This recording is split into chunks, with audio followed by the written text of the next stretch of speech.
family mode. Hello, good evening and welcome. I do apologise profusely for all the technical difficulties we've been experiencing, particularly tonight. We're 20 minutes late. I hope you can bear with me. The broadcast will last for the full half hour, provided that the equipment works. It looks as though you can only see a partial screen, so I don't quite know what's causing the problem there, but I'll fiddle around with the system while we're live. But this is, in theory, if we're still all together, this is Module 1 of Unit 1 of the ILM Level 6 Diploma. My name's Peter Neale. Hopefully you know that by now. And this is Module 1, Enabling Learning. But I think from what I can see, you can't actually see the whole of the screen. So it does seem to be very confusing indeed. You'll have to bear with me while I fiddle around, but none of the technology seems to be working. Very warm welcome. This is going to be a truncated version, I think, by the looks of it, but hopefully you've now got a clear screen that you can all see. It does mean that I can't necessarily see everything that you can. During Module 1, we'll consider some theories of learning. You needn't worry too deeply about them. One of the first parts of the course is sort of to shock you into the fact that you're working at degree level now, and you'll see some learning theory which you can relate to what you do, and also help you to understand what the school leadership team are talking about when you sit in on their meetings. And we'll relate the theories to the concept of enabling learning and to the work of you as a school business manager. We'll focus on the role of school business managers in managing school resources for learning, particularly in terms of economy, efficiency and effectiveness. And we'll look at a framework for evaluating school learning resources to enable effective teaching and learning to take place. So this is you. This is somebody who can enable learning to take place.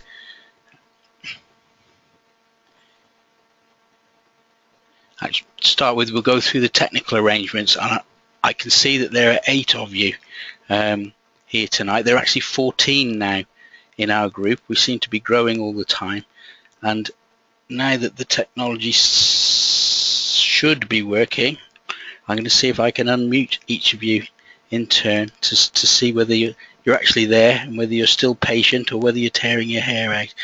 In fact, it doesn't want to play with me at all. Let's try.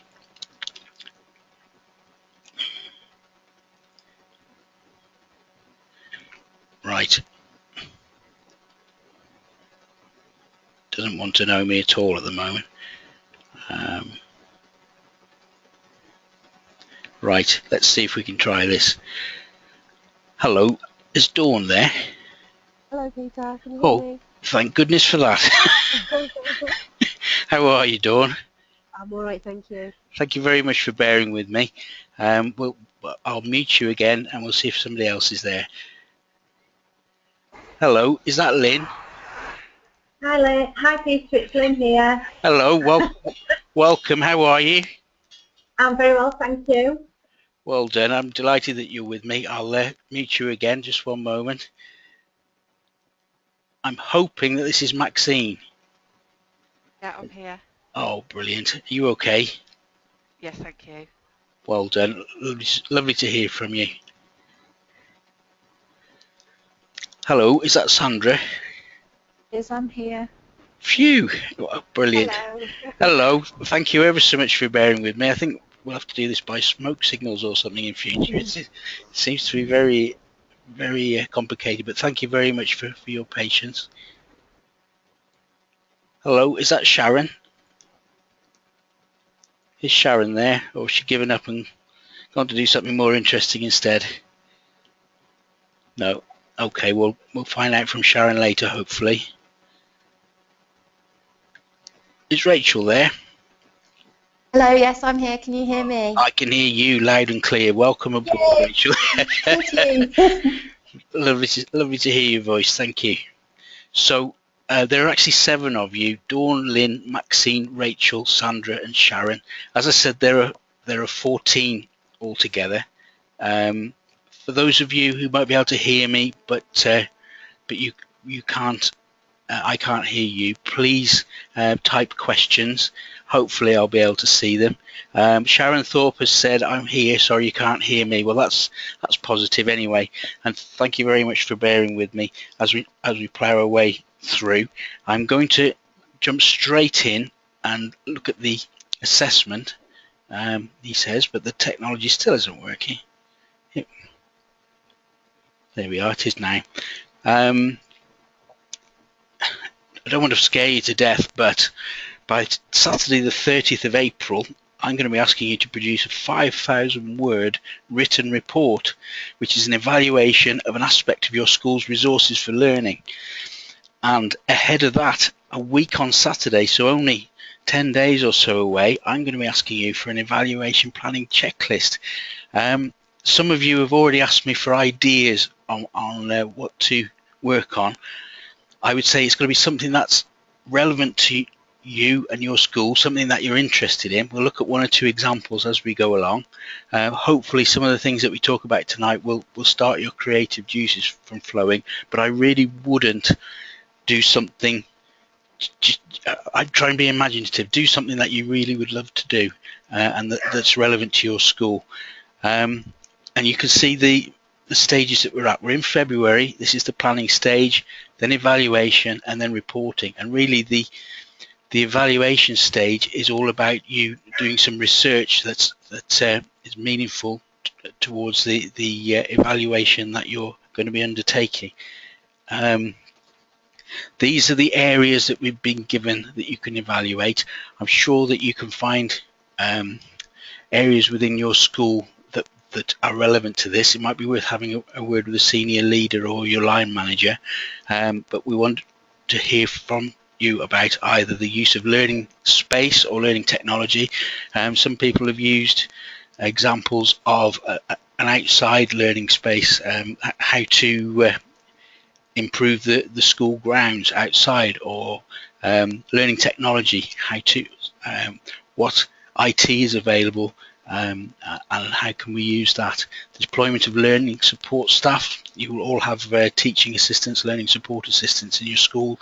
Many of you will have technicians. Could they be used in a better way? You could look at whole school inclusion or inclusion of a targeted group. So whole school inclusion, it's not just SEN or looked after children, but also gifted and talented, or maybe you have some ethnic minorities, or you have disabled people. All sorts of different learners could be in your school, and you might be interested in looking at evaluating the resources available for those groups. Or you could look from a more financial aspect at how funding is allocated. So we'll examine those, and I'm more than happy to answer any of your questions as we go along. I put a quote there, something for you to really think about when you're planning your assessment. Does my school provide the most suitable setting for good teaching, learning, and support of all pupils in the school? And just bear that phrase in mind as you're going along. You know, how do you evaluate your school? Are you perfect already? I doubt it very strongly. As we go through this webinar, you'll see that I've put the page number from where I've taken quotes, just to help you to ascertain where to look, really. So does your school provide the most suitable setting? It's probably very good, but how could it be better?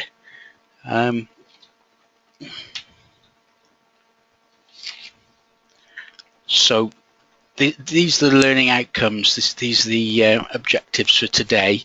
Understanding theories of learning. We're gonna hop and step and skip through theories of learning because you can find them very daunting.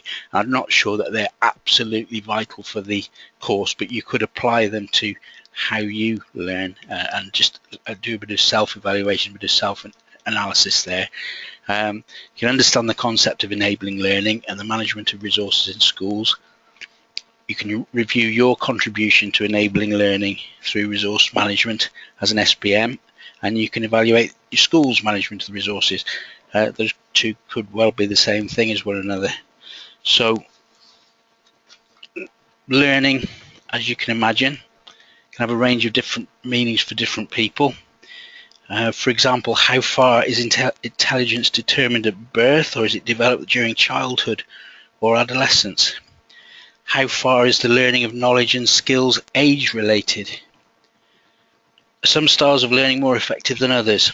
And are some more suited to some kinds of students than others? And why do some people find it so hard to acquire literacy and numeracy skills? And what are the most effective ways of tackling learning difficulties? Those are the types of issues that are faced by school leaders everywhere. Now, I could go through each of these line by line, and in fact I went through some of my wife's learning theory to try and explain these to you, but then I thought that perhaps there are more important things on this course, and as we've had such a shambles to start with the technical problems, I think really I'll leave you to read about those. There's a political element to some of them. Conservatives and Labour have different approaches to education, for example, and you'll be able to see through reading those which theories apply more closely to which political approach. You've all heard the phrase personalised learning, and as it says, all children and young people have the right to receive support and challenge tailored to their needs, abilities and interests. And really, that's very much still a focus of schools, differentiation, and that was something that was brought in under the last government. Personalised learning demands active commitment from the pupils, responsiveness from teachers and engagement from parents. My master's degree a few years ago, I looked very closely at the relationship between school funding and pupil attainment. I found there wasn't much of a relationship. You can't just put loads of money into a school and expect everybody to get grade A's. Grade A's or top of attainment really depends upon a mixture of these things: the active commitment of the pupils, responsiveness from teachers and engagement from parents. And so you, as a learning enabler, thinking of those areas of the assessment, how can you provide the resources that enable these things to happen? What can you do? How can you recruit the best teachers? It's just something for you to think about in terms of relating what you've got to do to the course. So it's a bit more theory for you. Once again, I'm not going to dwell upon it. I'll leave you to read pages 31 and 32 of the Unit 1 module. But I think very much you're in this stage where we're wanting you to come and learn how to learn. Many of you already know, having got to level 6, but under the learning how to learn heading, self-management, organising time, developing a sense of personal effectiveness, building confidence in literacy and numeracy, learning how to research, organise and present data. All these things are highly relevant to you, but you can see the other elements of personalised learning set out for you in our whiz through module 1. And you can see the characteristics of an effective school as identified by Dodd in 2006. And you'll recognise some of these elements in your school, and you need all of them to be present to be in an outstanding position. So this is something for you to think about and something for you to analyse within your setting. Does your school have very strong leadership exemplified in the head teacher, but also extending throughout the senior leadership team and to you as well? Do you exhibit strong leadership styles? Is your school vigorous? Does it have a very focused use of student performance data to set attainment targets, measure progress, and devise responses to underperformance? Have a think about your school. Do you have a very strong emphasis on the recruitment and development of high quality staff? The very best schools don't take on any members of staff. They always go for the very best, and they don't compromise on that quality. Are you proactive in seeking out additional funding sources? And do you deploy funding wisely to improve the school? Does your school have a strong commitment to planning with very comprehensive school improvement plans? I wonder what your involvement is with drawing up the school improvement plan. And does your school have a strong commitment to the use of technology and ICT? So those are things that you could perhaps consider when you're looking at your school and deciding which assessment route to take. I'm hoping that many or most of you will be members of the National Association, NASBM. I've been a member for quite a long time, and one of the lucky people who've been appointed as a fellow.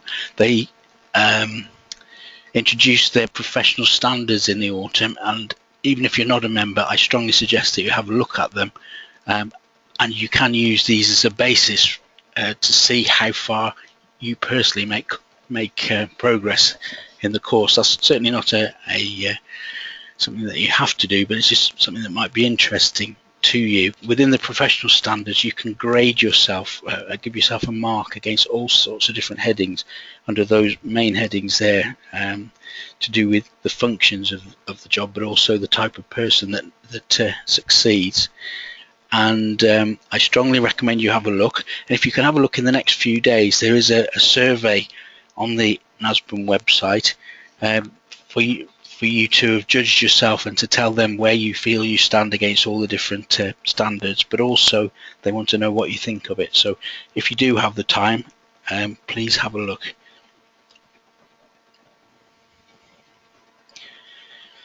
So remember, this is all about evaluating the resources to enable learning. I strongly recommend looking at the OECD and continuing to use it as a resource over time. It's the Organization for Economic Cooperation and Development, and it is a research organization worldwide that provides an absolute wealth of educational information, and they've identified 4 key dimensions in a model for thinking about the way in which a school enables learning and manages its learning resources. These are the 4 elements of learning, really. Well, you need a learner, which is pretty straightforward. You need a teacher. You need content, so you need something to learn, and then you need facilities and technologies. So somewhere to learn, and the technology, which in our time now is often IT, although it could be in all sorts of other different areas. So I don't really think that you're the person who provides the learner, although through marketing you might be able to attract the learner, but you can be very closely involved with which teachers are appointed, not so much involved with the content and the pedagogy, but you are very much involved, once again, and mostly involved with the facilities side. But I do recommend very strongly having a look at the OECD and keeping that as something that you look at throughout the course. This is a diagram from the National College, which when you're looking at evaluation, and this is really the school improvement plan or the self-evaluation form, just the different processes that can be gone through in order to achieve a full evaluation. And if you're going to evaluate the provision of learning resources, you may choose to consult with some of these people. I don't suggest that you consult with them all, but these are people who are directly linked to your school setting: the governors, the local community, the staff, parents, pupils. You can look at existing data, or you can speak to external advisors or agencies. Once you've chosen what the issue is, if you decide to undertake research, those might be the types of people that you would approach, and then you look at what emerges from the data. So you do some analysis and then decide what to do with the answers. In this particular example, it's for drawing up a school improvement plan, but you could use this diagram to help you, once you've chosen your topic, to think about how you're going to do some research. So this is for evaluating lesson resources. So talking about enabling learning, and so questions to ask yourself when you're looking at a particular resource. Does it provide value for money? And we'll look at that in a moment. Is it fit for purpose? Does it do what it was intended to? Is it managed efficiently? A lot of times, particularly in the past, schools have bought all sorts of resources and then they're either left in a cupboard or they go missing. Perhaps in the current climate, we're looking after things better than we used to. Are those lesson resources enabling pupils to learn effectively, and what impact is it having on their learning?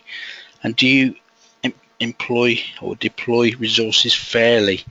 I've worked in schools where my predecessors have divided what we call the capitation, the money for different departments, up, not on any formula or on need, but really based upon which of the subject leaders the business manager liked the most. So I think that things should be distributed much more fairly than that. We talked about value for money. And I'm sorry that I'm skipping through this so quickly, but I am very conscious of your valuable time. And I will be taking as many questions as you want to ask as soon as we have skipped through this.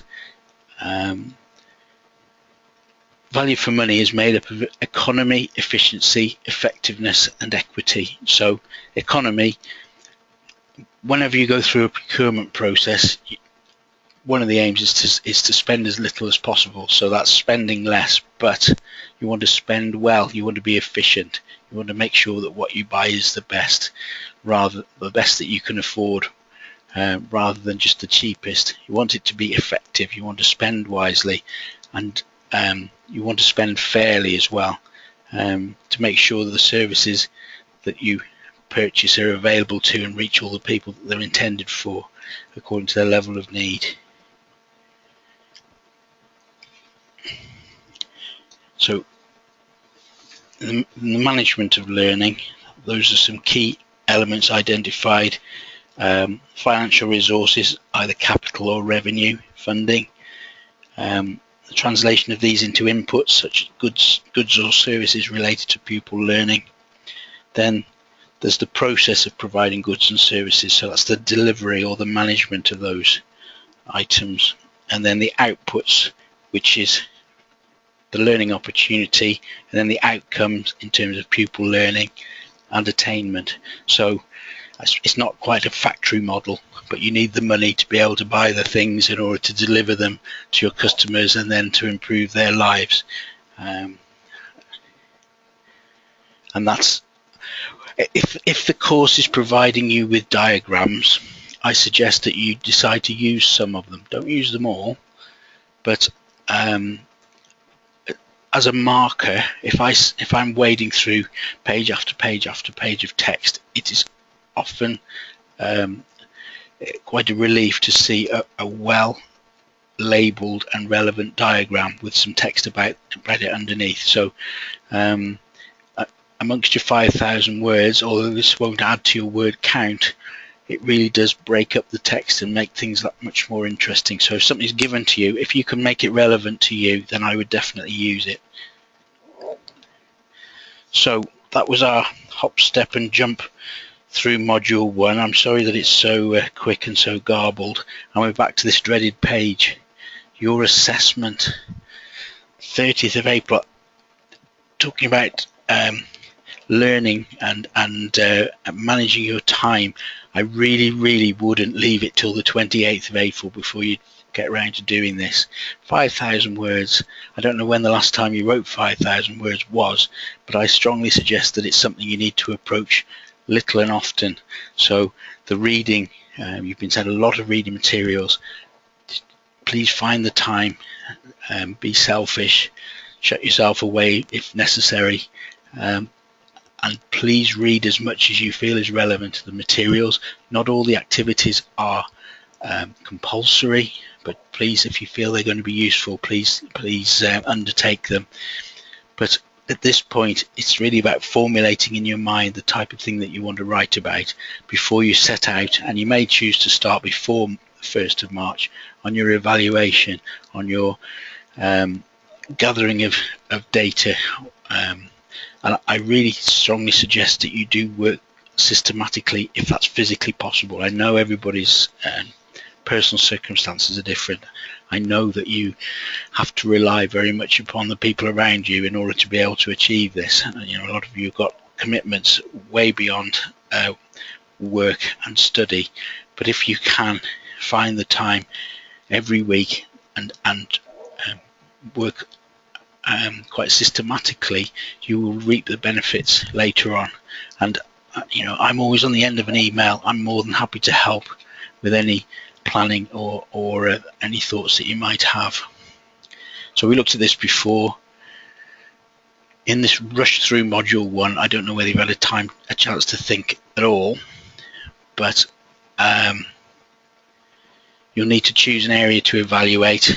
And we said, as we said, the use of learning space or learning technology, the deployment of learning support staff, whole school inclusion or inclusion of a targeted group, how funding is allocated, or how the impact of funding is measured. So try to have a think along those lines to see if there are any areas within your school that would help the school as well as to help you. This is the first item that I need. It's the evaluation planning checklist, where you give me an outline of your idea, the time scale, when you're going to do the evaluation part, and what data collection methods you're going to use. Now, for some of you, this might be the first time that you've done any formal research. There is a research methods PDF that's been sent in the initial induction pack. I would refer to that. You may choose to interview people. You may choose to write questionnaires. You may choose to do Survey Monkey online, asking for people's opinions about things. You might ask the school council's opinions. You might be gathering empirical data, such as the attainment results from your school pupils over time. You might do a lot of reading, which is probably very necessary, in reading around the subject, and going to places like the OECD or the Department for Education for data. Please, by all means, email me between now and the 20th of February with your thoughts. I can encourage you, and I can also, based upon what you say to me, I can try and point you in the right direction for something that would be meaningful for you to do. There's also the unit handbook, which gives you all sorts of support and pointers to help you along the way. And well, that's the summary.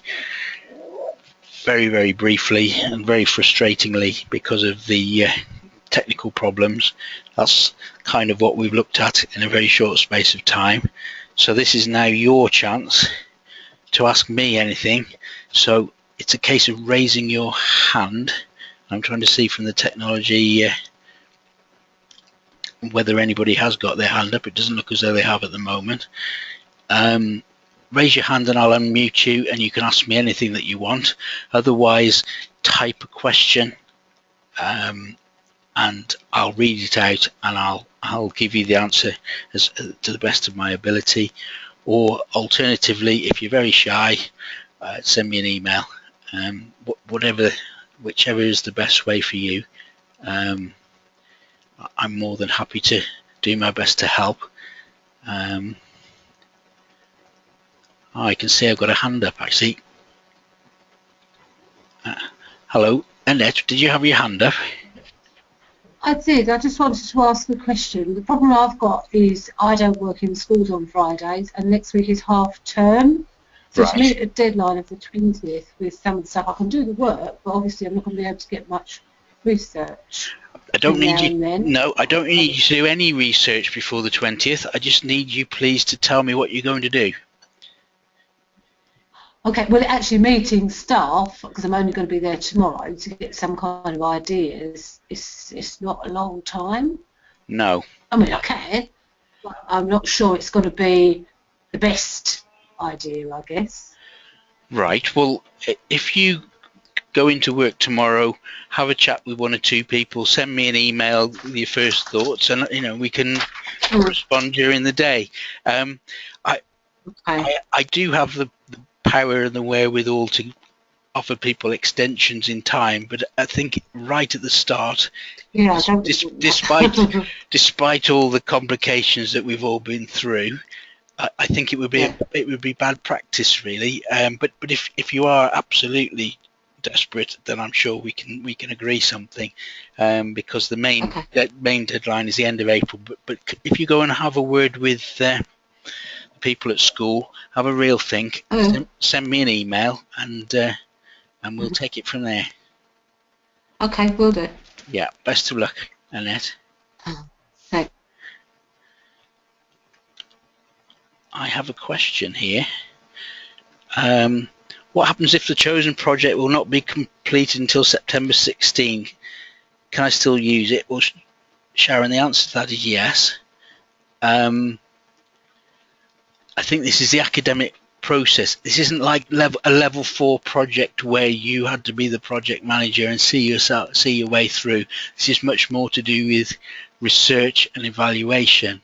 It's much more theoretical, much less practical than something you might have done before. So as long as you can find academic texts on the subject that you've got in mind, as long as you can find empirical research, as long as you can seek people's opinions, as long as you can do surveys, then yes, absolutely. I was intrigued what the subject of the project would be, and to see whether it is relevant to the headings that we've been given. Perhaps you could type what project you're thinking about. And while I'm waiting for Sharon, does anybody else want to put their hand up and ask a question?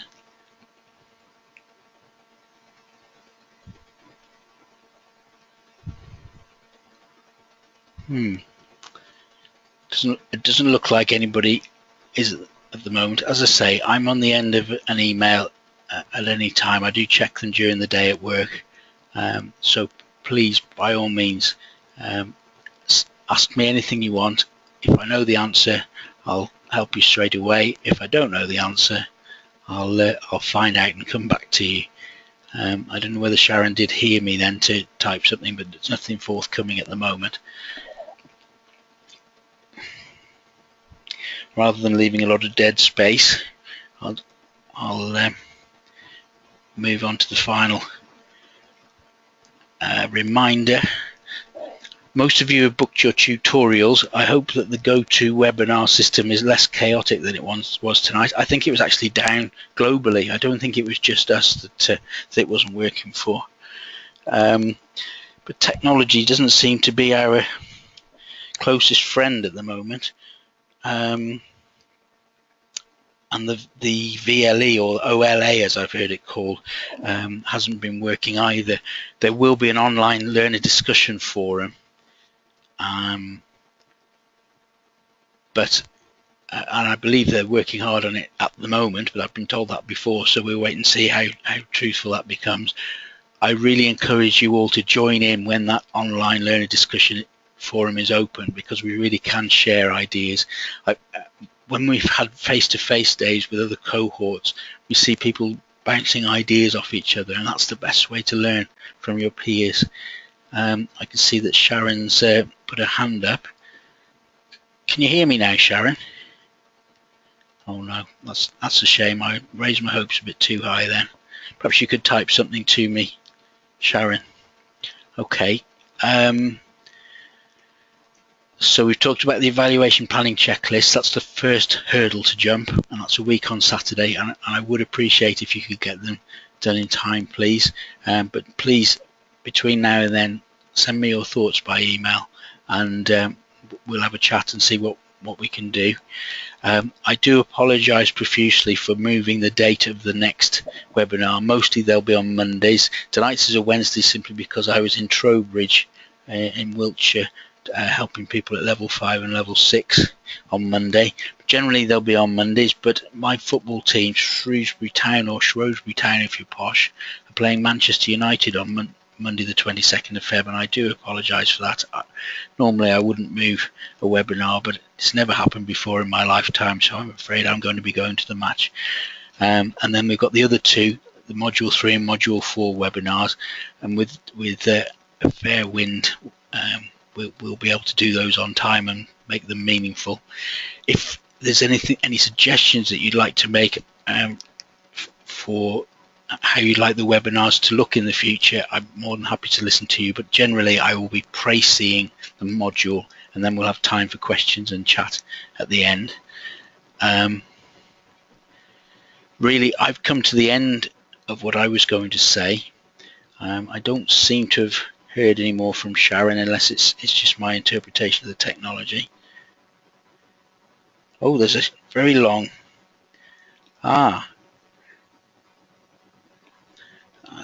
the system is only showing me one line of typing at any time. Let's see if I can read it. So Sharon has written something. Move whole department into a new block. Need work completing and ensure it's suitable for the new tech of the baccalaureate. Sorry, Sharon, I missed that before. I think it's absolutely relevant as long as you can relate it to research and that you can garner people's opinions. Then definitely use it, and don't get overwhelmed by it. And Annette says, when will we have a copy of the presentation? Well, my luck with technology at the moment suggests it'll be a long time into the future, but I'm going to upload this onto YouTube this evening. I suggest that it won't be the most thrilling thing you've ever watched in your life because of the technical problems that we had, but you'll get a copy tonight and I'll send you the link. Has anybody got anything else that they'd like to add before we draw this evening's shambles to a close? Nobody with their hand up? Well, I'm going to declare this meeting closed. I thank you ever so much for your attendance. Oh, Dawn has put a hand up. Hello, Dawn. How can I help you? I just wanted to say thank you and very well done. I think you've done really well this evening. I found it really helpful. Thank you. That's very heartwarming. Thank you very much. It'll be better next time, I hope, and I promise. That's really kind of you, Dawn. I look forward to working with you. And you. Okay. Good night. Sharon's still got her hand up, but that might be from before. There's no chance that you can hear me, is there, Sharon, or I can hear you? No? Okay, I'm going to say good night, sweet dreams, and I look forward to speaking to you in a couple of weeks' time. But in the meantime, please send me an email. Good night.